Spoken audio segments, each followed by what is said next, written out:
A quick response from you. Nick writes, the Lib Dems are winning me over here. Angela handled him quite easily, but it was a better performance than any of Kamikaze's. Kamikaze, I haven't seen that before. I may not have read it out if I'd read that in advance. It's not a medical condition, right, Andrew? I was part of a tour Philp gave around the Houses of Parliament, and I don't remember him gulping once. PIP is not an out-of-work benefit. I'm sick of this helping people into work narrative. In the days of Blair and Hague, PMQs was worth listening to. The Conservative opposition has a serious dearth of quality and are not capable of seriously challenging the current government, especially with their own abysmal record of governance. Tristan is upset that Angela Rayner keeps mentioning the fact that the Tories were in power for the 14 of the last 15 years, which almost certainly means that Tristan is a Tory, because if I was, I'd also be very cross that Angela Rayner keeps reminding the House that they were in power for the last 14 of the last 15 years. The reason why Daisy Cooper got to her feet was because it is the day of the deputies, and Rayner makes it look way too easy, writes James. Philp started well, then ended up sounding like a child having a tantrum. Just on one thing, this comment of Starmer's about far-right bandwagons. I thought at the time that was more about Elon Musk describing Jess Phillips as a rape genocide apologist, despite the fact that she spent 20 years working for Women's Aid, a charity dedicated to literally looking after women and children who've been victims of domestic abuse, sexual violence and human trafficking. But you were right, Aggie Chambre. You predicted that was why Chris Philp had been handed the brief today, and lo and behold, that's exactly what happened. Indeed, and I think on that comment as well, the far-right bandwagon, there are people in the government who think that that was not a smart thing to say, but he has tried to explain what he meant a number of times then and also recently as well by saying he was talking specifically about politicians. He wasn't talking about survivors. And Chris Philp knows that. Well, they will have heard his explanation because he's made it numerous times. I think Chris Philp did okay there. I felt like all of the questions he probably could have written beforehand and didn't necessarily interact that much with Angela Rayner. There were a couple of times she didn't answer his questions and he didn't seem to pick up on it. But I thought it was okay. And as I said before we started as well, Prime Minister's questions is pretty difficult.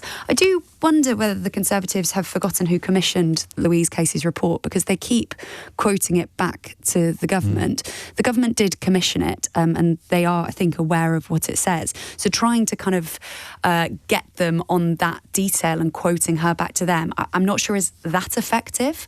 And they've kind of done it quite a lot in the last 2 days since that happened. But yeah, I thought it was pretty interesting.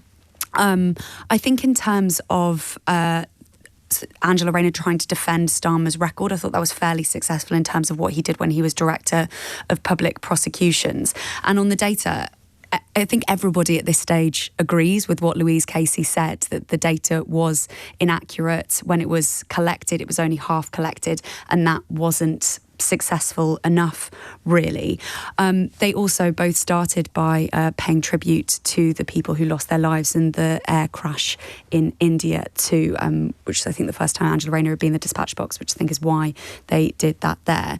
But interesting that he did then move on to small boats. And as we kind of talked about before, Labour do have quite a bad record already on people crossing the channel on small boats. They have had, 1,500 people crossing just last week, but the Conservatives have had a pretty bad time too. It's interesting that Keir Starmer yesterday basically did admit that it's getting worse. It is a really big problem, but he said he's going to try and change the way they allow in asylum seekers and try and make it so if a country does returns deals well with the UK, then potentially they would be allowed more people allowed into the UK. But she didn't talk about that, and defended as well, said that her mission is still to rebuild Britain, which he said wasn't there.